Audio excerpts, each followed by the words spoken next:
Assignment 8.6 Part A है What frequency is received by a woman watching an oncoming ambulance moving at 110 km per hour and emitting steady 800 Hz sound from its siren. The speed of sound on this day is 345 meter per second. Part B है What frequency does she receive after the ambulance has passed. इस सवाल को समझने के लिए Doppler effect की तस्वीर ज़रा समझें. ये एक स्टेशनरी साउंड सोर्स है, एम्बुलेंस है, जिसकी फ्रीक्वेंसी यूँ सर्कल्स में, कंसेंट्रिक सर्कल्स में आपको नज़र आ रही है. ये स्टेशनरी फ्रीक्वेंसी है. जब ये गाड़ी मूव करती है या साउंड सोर्स मूव करता है तो आगे की तरफ फ्रीक्वेंसी प्रेस हो रही होती है, यानी फ्रीक्वेंसी इंक्रीज हो रही होती है, और पीछे की तरफ फ्रीक्वेंसी कम हो रही होती है, लोअर फ्रीक्वेंसी होती है. इस डायग्राम को समझने के बाद अभी हम अपनी डायग्राम बनाते हैं कि ये एक लेडी है, वुमन है, बंदी है. ये क्या फ्रीक्वेंसी रिसीव करेगी जब ये एक एम्बुलेंस को देख रही है जो कि आ रही है with a speed of 110 kilometre per our. Ambulance की स्पीड को हम लोगों ने नाम दे दिए, किताब में भी ए दिया हुआ है, ए फॉर एम्बुलेंस. और जिन क्वेश्चंस के अंदर ये बंदा या बंदी मूव करेंगे तो इनकी स्पीड को बी से डिनोट किया जाएगा. ये आपको याद रखने के लिए एक रेफरेंस भी है. तो ये जो है 110 किलोमीटर पर आवर की रफ्तार से जा रही है, emitting steady 800 hertz sound from its siren. तो स्पीड ऑफ साउंड इस दिन कितनी है? वो है 345 मीटर पर सेकेंड. तो सवाल क्या है? What frequency is received by a woman, कि ये जो रिसीव करेगी, जो अपेरेंट फ्रीक्वेंसी होगी वो क्या होगी. अब ज़ाहिर है उसका रिलेशन हम लोगों ने निकालना है. तो वो रिलेशन किस चीज़ से निकलेगा? ये आई है एम्बुलेंस, और जैसे मैंने पिछली डायग्राम में दिखाया था, इसकी फ्रीक्वेंसी इंक्रीज़ हो रही है as compare to original frequency f. ठीक है, यानी कि ये इंक्रीज़ होनी है इसके मुकाबले में. इसका मतलब है यहाँ पे कोई एक ऐसा नंबर आएगा जो इस 1 से बड़ा होगा, तभी तो ये ज़्यादा इंक्रीज़ होएगी. अब इसके लिए आप लोगों को जुगाड़ वाला तरीका बताता हूँ ताकि आप लोगों को रट्टे लगाने में आसानी हो. ऊपर और नीचे दोनों पे वी लिख दें.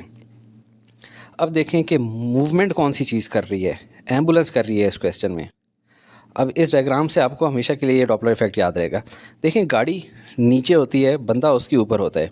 इस इक्वेशन में जो डैश के ऊपर वाला हिस्सा है वो बंदे से रिलेटेड है या बंदी से रिलेटेड है, और जो नीचे वाला हिस्सा है वो गाड़ी की मूवमेंट से रिलेटेड है, या एम्बुलेंस के मूवमेंट से, या साउंड सोर्स की मूवमेंट से.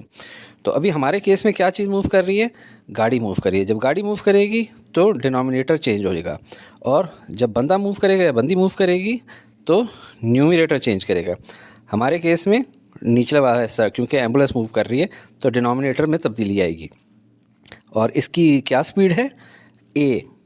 तो ये हम लोग फार्मूले का ए लिख लेते हैं एम्बुलेंस का. अब इसका मैंने आपको शुरू में बताया कि अब तरी बात है, फ्रीक्वेंसी इंक्रीज़ हो रही है जो इस औरत को नज़र आ रही है, तो इसकी वैल्यू 1 से ज़्यादा होनी चाहिए. और वो उसी सूरत में हो सकती है जब ऊपर वाला नंबर बड़ा हो, नीचे वाला नंबर छोटा हो. तो वी तो बराबर थे. अब वी में से ए को क्या करेंगे? प्लस करेंगे या माइनस करेंगे कि ये छोटा हो जाए? माइनस करेंगे. वी माइनस ए करेंगे, और इससे क्या, ये ऐसी कंडीशन है जैसे कि 10 डिवाइडेड बाई 10 माइनस 2. ऐसा करने से ये वाला नंबर 1 से बड़ा हो जाएगा और हमारी फ्रीक्वेंसी, जो अपेरेंट फ्रीक्वेंसी है, वो इंक्रीज़ हो जाएगी. फ्रीक्वेंसी इंक्रीज़ होती है तो पिच इंक्रीज़ करती है. अब देखें, जब ये आगे मूव कर जाती है एम्बुलेंस, तो अब ये अपेरेंट फ्रीक्वेंसी जो इस बंदी को नज़र आ रही है वो, उसको हम कह देते हैं एफ डबल डैश. और इसका भी रिलेशन इसी के साथ हम लोगों ने निकालना है, एफ़ के साथ. और वही तरीका, ऊपर नीचे वी और वी लिख दें. और ज़ाहिर बात है तब्दीली किधर आ रही है? एम्बुलेंस मूव कर रही है, बंदा या बंदी तो मूव नहीं कर रहे, तो निचले हिस्से में तब्दीली आएगी. वो ए की जिस स्पीड से ये जा रहा है वो लिख लें.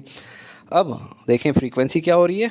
कम हो रही है. इस एरिया में आप लोग देखें फ्रीक्वेंसी कम हो रही है, यानी अब अपेरेंट फ्रीक्वेंसी लेस होनी चाहिए एज़ कम्पेयर टू जो ओरिजिनल फ्रीक्वेंसी है. यानी यहाँ पे हमारे पास नंबर 1 से छोटा होना चाहिए, और इसका मतलब है ये निचला पोर्शन जो डिनोमिनेटर है ये बड़ा होना चाहिए ऊपर वाले से. तो इसलिए वी प्लस ए हो जाएगा. और ये ऐसा हो जाएगा जैसे 10 डिवाइडेड बाय 10 प्लस 2. ये एग्जांपल देने के लिए समझा रहा हूँ. तो ऐसा करने से यहाँ पे हमारे पास नंबर 1 से छोटा आ जाएगा.